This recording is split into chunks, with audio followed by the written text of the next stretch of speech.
Ең ошо акчаны сарптаганга үй бүлөңүз турат биринчи очередте, билип коюңуз. Пайгамбарыбыз айткан, 1 сом сарптасаңыз кулду азат кылганга. 1 сом сарптасаңыз бейбечарага, кембагалга. 1 сом сарптасаңыз Алланын жолуна. 1 сом сарптасаңыз үй бүлөңүзгө. Соо кайсынысы артык дегенде үй бүлөңүзгө деген билип коюң. Ушун үчөөнөн тең соо артык турат.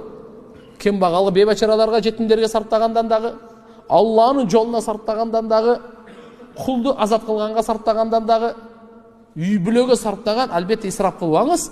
Бирок ошолорго сиз нан алып берип атканыңыз бул садаканын сообу. Улуу садаканын сообу. Кийим алып берип атканыңыз, кийим-кече, жагынан школьный принадлежность деп коебуз го эмне? Жаза турган мектептер мисалы ручка, кагаз, майда, чүйдө дегендердин бардыгы сизге соо. Ар бир нерсеге соо аласыз. Просто сизден ниет эле керек. Ниет эле керек. Туугандар, Алланы разы кылайлы, үй бүлөнү разы кылайлы. Алланы разы кылыш өтө оңой. Алла тез эле разы болот. Ниетти өзгөрт, сразу разы болот. Ниетти өзгөртсө эле болду, ошондон кийин разы болот.